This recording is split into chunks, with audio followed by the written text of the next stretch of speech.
So you don't want to be a Christian no more. Let me guide you through that. I am Bjarni Forfeðr, and today I won't be your scold. I'll be the one guiding you through the process and helping you guys get started and finding your feet, so to speak, within the faith of Norse Paganism.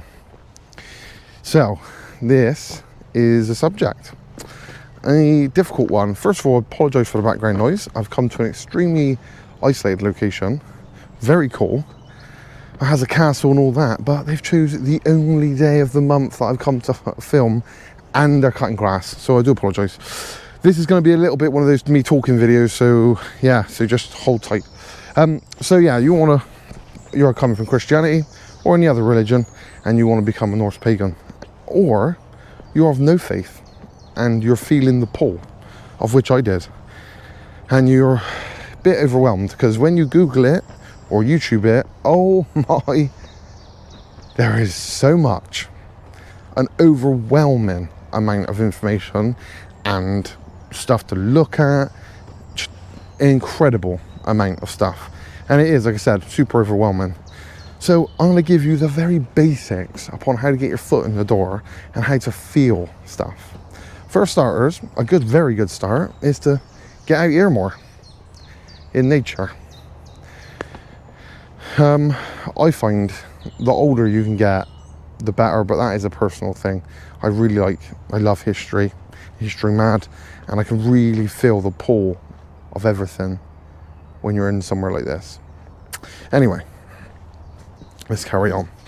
So, good places to start. Get something. I'm not telling you to spend the world. Never tell you to spend the world. Because when I started, I didn't have hardly any money. Get something that'll get you along the way. Loads of that is a mental thing, I think, like in your head. For example, wearing a Mjolnir, the one I got here. This is the cheap one. Not very expensive. I have got expensive ones. I think I've worn it before on screen. I've got ones that the whole entire chain, the entire thing is solid silver, and costs me a lot of money because it is heavy, but it's by the by. I've got ones that are historical, so that are complete replicas of ones that were found in burials, made out of all different types of material. Pewter is a common one.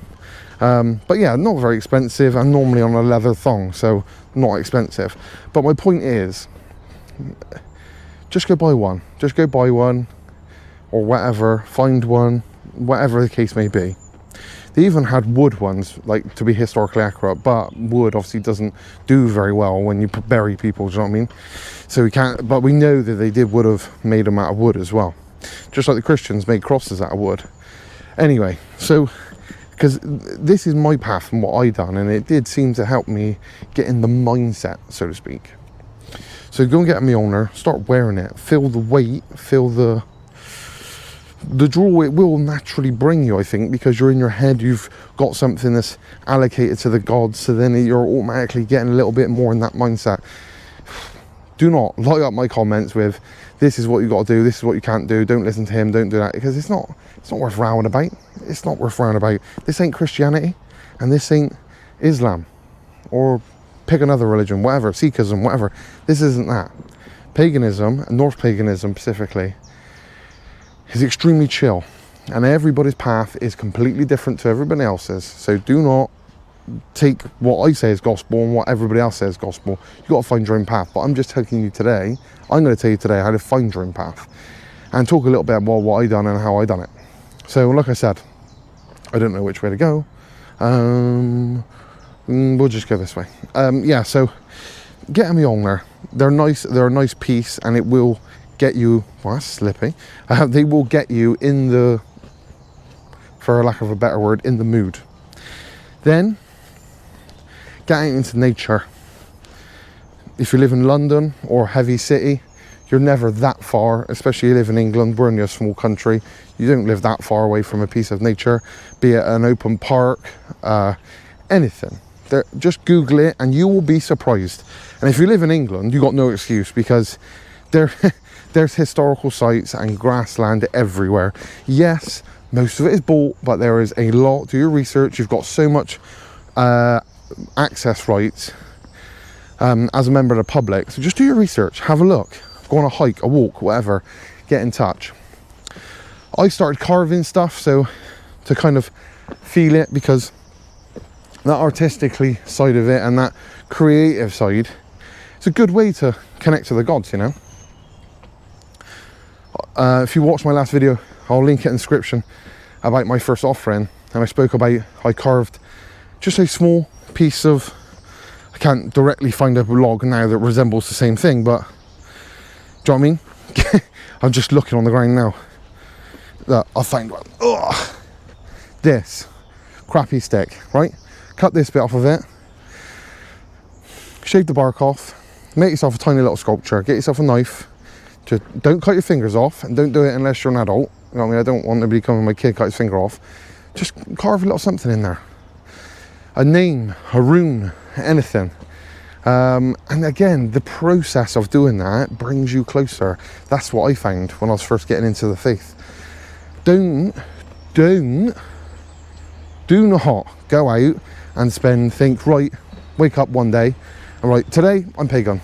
And then go, right, I need to spend 500 to £1,000, whatever it may be, on altars and offering bowls and all the crap that goes with it. Yes, that is a part of it, and you can get there at a later stage, but you know what you like and you know what you're into once you're in it. Do you know what I mean? Just like if you started learning guitar, you would go buy a crappy guitar to learn on. Do you know what I mean? Secondhand, Facebook, whatever. And then you wouldn't go out and buy, I don't know guitars that much. You wouldn't go buy a Les Paul, would you? Worth £3,000 as your first guitar, because you wouldn't. You're learning, you don't know what you want, what you don't want. So don't worry too much about the altar side of things, and you can connect to the gods just fine with none of that stuff and just being out in nature and being out amongst it. You do not need all of the expensive altars and all that bits and bobs. You do not need it. The altars and stuff like that is something else I can get into in another video if you so wish. Let me know in the comments, and I can help you with that sort of stuff, with how I started, what bits and bobs to get, what not to get. There's a lot, like anything, any belief system, hobby, whatever. There's a lot of crap that's overpriced and you don't need it. Anyway, so get out into nature, feel it, feel the pull, and get in amongst it all. And like I said, I apologise again for the background noise because I'm cutting grass or doing something with machinery, forestry work. Yeah, so get in amongst nature, and then when you have found that little piece and you're feeling the pull and you're feeling the pull of the gods, then go into your home, whether it be a flat, a house, even a bedroom if you're in a shared property. Find a small corner, a shelf. I use shelving systems. I've got that, and shelves I made myself. So I made them. They're very complex. Maybe I'll talk about that in my altar video if you want me to make that.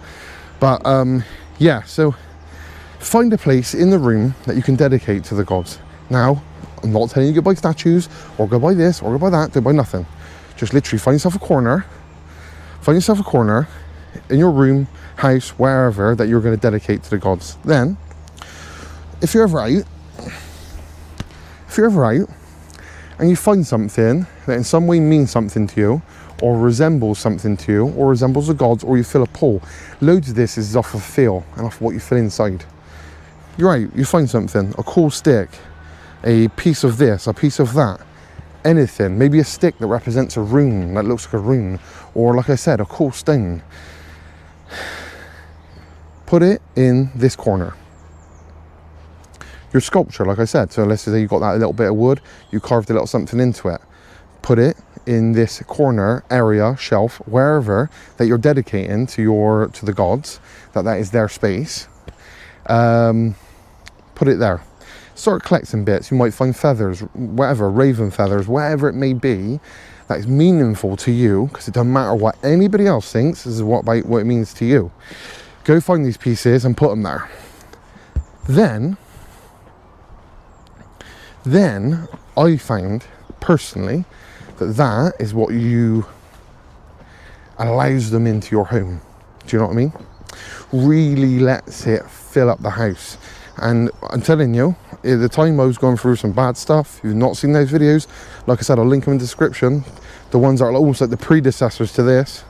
And it helped. That was without offerings. You can feel it inside. Add a small corner of your home, and then over time, do not rush this. Like I said, don't go out and spend money on this and that and this and that. Just take it easy. Take it easy and add this stuff over time. Do you know what I mean? Add your bits and pieces over time. Go out every time you're out, say once a week. Again, don't have to be long. And you can't say, people say I can't, I'm too busy. That is a load of old shit. No one is too busy. Everyone has got their own crap going on or whatever, but you can find time. Get up earlier. That is normally the key. I get up every single morning and I weight train every single morning, Monday to Friday, not Saturday and Sunday. But I do it at 4 o'clock in the morning because I don't have time. So I have to do it early. Yeah, so just put that little bit more effort in. So if you want to go out for a walk, get up early. When I'm filming this at the moment, spring is here. So mornings are lighter, so are the night times, everything's closing in a bit later, so it's perfect time to get out and do a little bit. Go out for a walk. Sounds silly, but I love doing it in the rain. Bang a rain jacket on, some mucky clothes, get out and just embrace it. Something that in modern life we don't often do. And then, like I said, find your little pieces, and then over time you will build an altar naturally. Do you know what I mean? You will build it naturally. This and that and this and that. And like I said, I could do an altar video and those sort of things. If you want, let me know in the comments. And then this is how you're going to get started. So if you are a Christian, put down your cross, put down your bits and pieces. Do not return to church. Your church is now here. Right here. Not right here, but you know what I mean. In a natural environment. Amongst nature. That is your church. And that's why I said at least once a week I like to do, because it is then almost like attending church. You're touching grass, as the kids say nowadays. So get out and do that. That is your church. Lay down your cross and just leave it. Like you just woke up one day and I'm a Christian. That's what we're doing. Put it down. Put it down. I'm sorry, I was looking. Somebody's left dog shit on the floor in a bag. Animals. Anyway, put the cross down, and then that day you're going to start on your pagan path, on your Norse pagan path, and then do research. Buy books. You can get them on Amazon, very cheap, on books, on loads of different things. The Norse pantheon, Norse gods pantheons. You can buy books on, even beginner guides to Norse paganism. You can buy on Amazon. Audiobooks. If you're not great at reading, go on Audible. Listen to it whilst you're driving or whatever, put it on in the car or the van or whatever, and then just start slowly embracing yourself within it, because there's a lot of information to take in. Like I said, I've been doing it years and I still learn stuff. I've been doing it a long time, me and my wife and my children. Do apologise for the noise, but yeah, so this will be a bit of more of an uncut video and more so of a raw, do you know what I mean? And so you see a bit more of me as a person, sort of thing. Anyway, I hope some of my tips were helpful. The Mjolnir thing is the only thing I would recommend to buy. Again, if you want to make one, you're good at carving, go ahead. It's going to be better. You're going to feel that pull. But then, otherwise, go out, have a look. Do you know what I mean? Maybe go to a reenactment store, Viking reenactment store, because they will sell Mjolnirs if you want to see them. If not, get one on Amazon or on one of the many Viking websites. Don't have to be an expensive one, does not, because you will, over time, you will collect lots. I have many for different reasons. Anyway, I hope you enjoyed today's video. If you have, and it helped any of you at all, smash the like button, please. It would be massively helpful. And if you haven't, please subscribe. This isn't my standard sort of content. Obviously, I walk and talk all the time, but I'm more of a storyteller and history and that sort of a thing. If you like that sound of that, please subscribe. Let me know your thoughts in the comments, and please, if you haven't already, let me know your path and the way you got into it, because that might help somebody else. Otherwise, guys, I'll catch you in the next one. Skull.